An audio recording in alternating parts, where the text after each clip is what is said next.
Hello students, welcome back to Shreya Study Hub. In today's video, we will discuss topic factors and multiples. This is a very important topic. So, let's get into the video. So today's topic is factors and multiples. ठीक है? So factors and multiples जो होता है इसी से हम आगे सीखते हैं that what is how to figure out HCF, how to figure out LCM. ठीक है, तो उसको समझने से पहले ये टॉपिक जो है वो बहुत ही ज़्यादा इम्पॉर्टेंट टॉपिक है.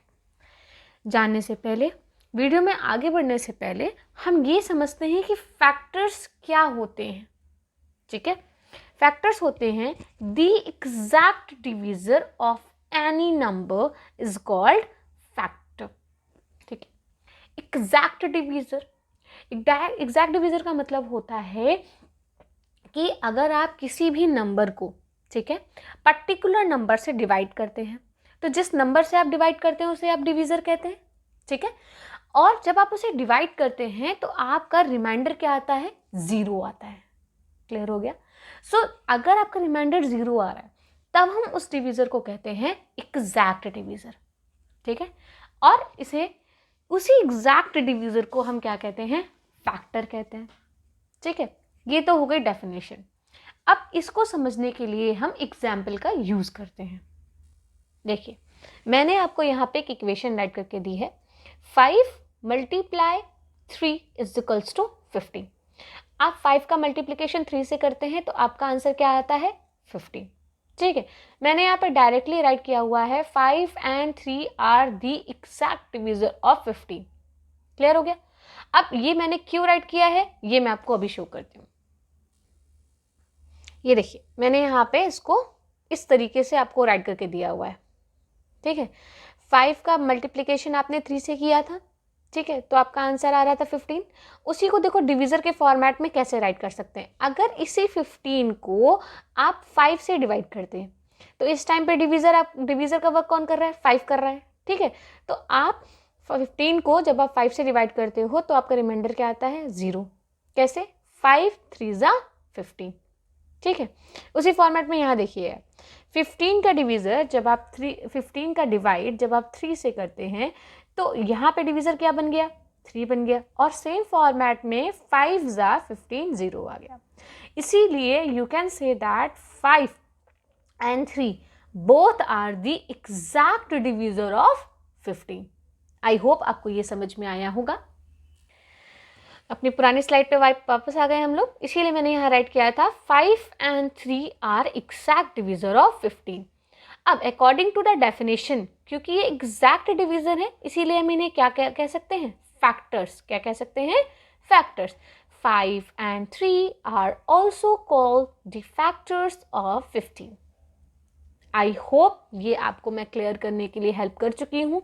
आइए आगे बढ़ते हैं. अब हम रीड आउट करेंगे प्रॉपर्टीज ऑफ फैक्टर. देखिए, हमारा जो टॉपिक है प्रॉपर्टीज ऑफ फैक्टर वो हम इसलिए पढ़ रहे हैं क्योंकि जब हम इसकी प्रॉपर्टीज को पढ़ लेंगे ना तो इसको समझना हमारे लिए और आसान हो जाएगा कि फैक्टर्स होता क्या है, फैक्टर्स क्या होते हैं. देखिए, 1 is the factor of every number. 1 जो होता है वो हर नंबर का फैक्टर होता है. मीन्स 1 का भी फैक्टर होता है, 1 2 का भी फैक्टर होता है, 1 3 का भी फैक्टर होता है, 1 4 का भी फैक्टर होता है. अब क्यों होता है? देखिए, टेबल के अकॉर्डिंग हम चलते हैं. 1 1 जा 1, 1 2 जा 2, 1 3 जा 3, 1 4 जा 4. इट मीन्स अगर आप 1 को किसी भी नंबर से डिवाइड करोगे तो 1 क्या हो जाएगा? एग्जैक्ट डिवाइड हो जाएगा उससे. रिमाइंडर क्या देगा? 0 देगा, है ना. दैट्स वाई हम कहते हैं 1 is the factor of every number. ठीक है, नेक्स्ट देखिए क्या रिटर्न है. Every number other then 0 is a factor of itself. Her number, 0 को छोड़ दीजिए, मैंने यहाँ लिखा हुआ है ना अदर देन 0, इसका मतलब 0 को आप छोड़ दीजिए. तो 0 को छोड़ के बाकी जितने भी नंबर्स होते हैं वो अपने खुद के फैक्टर्स होते हैं. मीन्स 2 का फैक्टर 2 भी होगा, 3 का फैक्टर 3 होगा, 4 का फैक्टर 4 होगा, 5 का फैक्टर 5 होगा. क्यों होगा? अब देखिए, जब आप डिवाइड करोगे किसी भी नंबर को, ठीक है, फॉर एग्जाम्पल अगर हम कहते हैं 5, ठीक है, अब अगर आप 5 को डिवाइड करते हो 5 से तो 5 1 जा 5 वो एग्जैक्ट डिवीजर हो जाएगा. हो जाएगा ना exact divisor. That's why we called every number is a factor of itself. ठीक है. नेक्स्ट देखिए क्या लिखा है. Every number is a factor of zero. हर नंबर जीरो का फैक्टर है. हर नंबर जीरो का फैक्टर है. क्यों? क्योंकि किसी भी नंबर को जब आप जीरो से डिवाइड करोगे, ठीक है, जीरो को किसी भी नंबर से डिवाइड करोगे जब आप, तो आपका आंसर क्या आएगा? जीरो आएगा. इट मीन्स कोई भी नंबर जीरो से एग्जैक्ट डिवीजर हो सकता है. इसलिए हमने यहाँ पे प्रॉपर्टी ऐड करी है, every number is the factor of zero. Next देखिए, a factor of any number can not be greater than the number. किसी भी नंबर का जो फैक्टर होता है वो उस ही नंबर से बड़ा नहीं हो सकता है. ऐसा नहीं होता. ठीक है. जैसे कि आपको मैं एग्जांपल देती हूँ. We are going to find out factors of 12. ठीक है. तो 12 का सबसे ग्रेटेस्ट फैक्टर 12 ही होगा. ठीक है. 12 का सबसे ग्रेटेस्ट फैक्टर क्या होगा? 12 होगा. 12 से बड़ा कोई भी फैक्टर नहीं हो सकता है. इसीलिए हम कहते हैं अ factor of any number can not be greater than the factor of the number. उसी नंबर से बड़ा नहीं होता है. अब अगर बड़ा नहीं होता है तो बेटा क्या होगा? या तो लेस देन होगा या फिर इक्वल होगा. यही नेक्स्ट प्रॉपर्टी है आपकी कि किसी भी नंबर का फैक्टर अगर उस नंबर से बड़ा नहीं होगा तो क्या होगा? आइदर लेस देन और equal to the number. A factor of a number is either less than और equal to the number other than zero. Zero के अलावा. ठीक है. आई होप आपको प्रॉपर्टीज क्लियर हो गई होंगी, समझ में आई होंगी. ठीक है. जिन बच्चों को थोड़ा सा डाउट लग रहा है एक बार वीडियो को रिवाइंड करके आप फिर से देख लीजिएगा. ठीक है. अब यहाँ देखिए, मैंने कुछ क्वेश्चंस लिखे हुए हैं. ठीक है. इन क्वेश्चंस को मैं जब आपके सामने सॉल्व करूंगी तो आपको क्लियर होगा कि कैसे मैम समझा रही थी हमको. क्वेश्चन आपको इस फॉर्मेट में मिलते हैं. Find the factor of 18. ठीक है. आपको 18 का फैक्टर फाइंड करना है, ढूंढना है, निकालना है कि 18 के क्या क्या फैक्टर्स होते हैं. ठीक है. चलिए हम आपको अपने साथ यहाँ पे करवाते हैं, फिर आपको क्लियर हो जाएगा. देखिए, first of all we can say that 1 is the factor of 18. ठीक है. सबसे पहले हम क्या कह सकते हैं कि 1 इज द फैक्टर ऑफ 18. क्यों कह सकते हैं? बिकॉज हमने प्रॉपर्टी में रीड आउट किया था 1 is the factor of every number. 1 is the factor of every number. That's why we can say that 1 is the factor of 18. ठीक है. We can say that.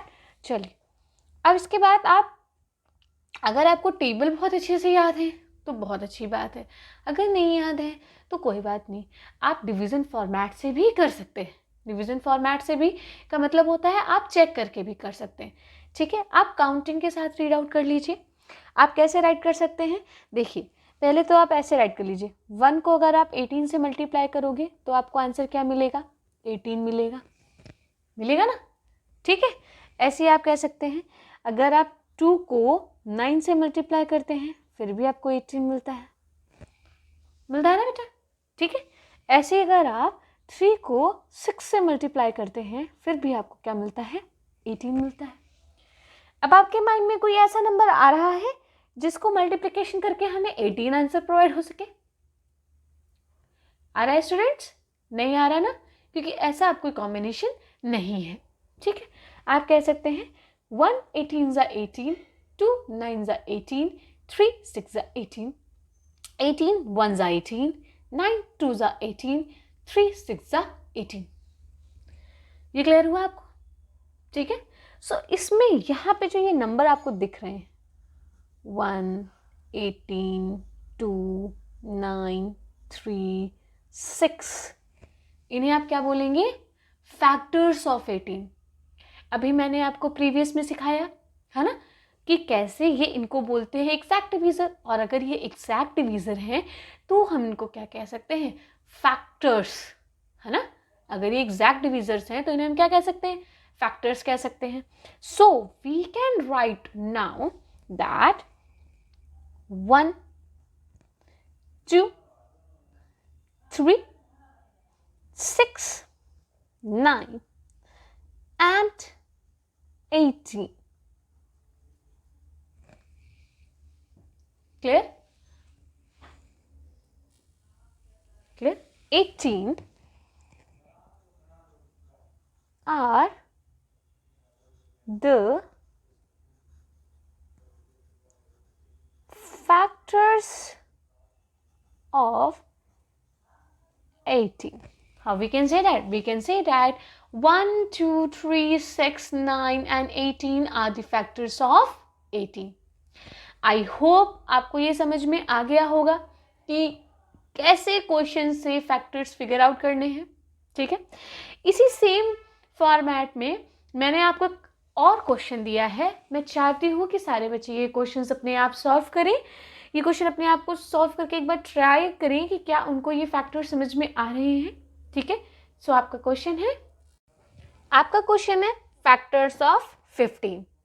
ठीक है, इसको आप ट्राई करिएगा, इसी फॉर्मेट से ट्राई करिएगा जिस फॉर्मेट से मैंने आपको फैक्टर्स ऑफ 18 निकालना सिखाया है. ठीक है, अब आगे बढ़ते हैं क्योंकि हमें टॉपिक क्लियर करना है. आप क्वेश्चंस को सॉल्व करिएगा. अगर आपको कोई डाउट आता है तो आप कमेंट बॉक्स में फ्रीली राइट कर सकते हैं और मैं आपके डाउट्स को क्लियर कर दूँगी. ठीक है, आगे प्रोसीड करते हैं. देखिए, अब आगे मैंने यहाँ पे आपको टॉपिक एक्सप्लेन किया है प्राइम नंबर. ये इम्पॉर्टेंट है in the point of view factor के. ठीक है, that's why I kept this number topic here. ये इम्पॉर्टेंट है. क्या कह रहा है? A number having only 2 factors, therefore 1 and the number itself is called a prime number. एक ऐसा नंबर जिसके सिर्फ और सिर्फ 2 ही फैक्टर होते हैं. एक तो 1, क्योंकि 1 is the factor of every number, तो वो तो होना ही है. और दूसरा नंबर वो सिर्फ खुद, मतलब एक ऐसा नंबर जो सिर्फ खुद से डिवाइड हो सकता है, जिसका डिविजर सिर्फ वो आ सकता है. ऐसे नंबर्स को हम कहते हैं प्राइम नंबर्स. मैंने आपको एग्जाम्पल्स दिए हुए हैं. देखिए, फैक्टर्स ऑफ 2 आर, अगर आप 2 का फैक्टर निकालते हैं तो आपका आंसर क्या आएगा? 1 and 2, है ना. क्योंकि अगर आप 2 को डिवाइड करोगे तो आपको डिवाइड किससे होगा? सिर्फ 1 से होगा या फिर 2 से होगा. तो 2 फैक्टर हुए. फैक्टर्स ऑफ 3 भी क्या होंगे? 1 and 3, क्योंकि इसके अलावा तो वो किसी से डिवाइड नहीं होंगे. फैक्टर्स ऑफ 5 क्या होंगे? 1 and 5, क्योंकि वो भी किसी और से डिवाइड नहीं होंगे. समझ रहे ना. सो ऐसे ही अगर आप सिर्फ 100 तक की बात करें, अगर आप 100 काउंटिंग तक की बात करें तो देयर आर 25 प्राइम नंबर्स. ठीक है, मैंने जो यहाँ पे Pn राइट किया है, ये Pn प्राइम नंबर्स के लिए स्टैंड होता है. There are total of 25 prime numbers up to 100. 100 तक जितने भी नंबर्स ऐसे होते हैं जिनके सिर्फ 2 फैक्टर्स होते हैं, उन्हें हम प्राइम नंबर्स कहते हैं. ठीक है, एक बार मैं आपको दिखा देती हूँ कौन कौन से होते हैं. चलिए, अब आगे रीड आउट करते हैं. Next topic is composite number. आप इसको ऐसे भी बोल सकते हैं कि प्राइम नंबर को छोड़ के जितने भी नंबर होते हैं वो सारे के सारे नंबर्स क्या होते हैं? कंपोजिट होते हैं. बट अगर राइटिंग में आएगा तो हम डेफिनेशन क्या राइट करेंगे? A number having more than 2 factor is called composite number. एक ऐसा नंबर जिसके 2 से ज़्यादा फैक्टर्स होते हैं, उन्हें हम कंपोजिट नंबर्स कहते हैं. ठीक है, एक मैं एग्जाम्पल्स के थ्रू आप एक्सप्लेन करूंगी, ज़्यादा समझ में आएगा. ये देखिए एग्जाम्पल्स.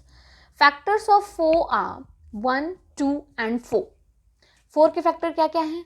1, 2 और 4 है. 3 हो गया ना. ठीक है, तो इसका मतलब 4 क्या हो गया? कंपोजिट नंबर हो गया. फैक्टर्स ऑफ 6 आर, तो 6 के फैक्टर्स क्या होते हैं? 1, 2, 3 and 6. 4 फैक्टर्स हो गए. मोर देन 2 हो गया ना. सो कोई भी ऐसा नंबर जिसके 2 से ज़्यादा फैक्टर्स निकलते हैं, उन्हें हम कंपोजिट नंबर्स कहते हैं. ठीक है, that's it for today's video students. I hope you like the video. So if you like, so subscribe to this channel and press the bell icon. So जब भी मैं कोई न्यू वीडियो किसी new topic के साथ upload करूँ तो वो आपको अवेलेबल हो जाए. Thank you so much and keep learning, students. Bye bye.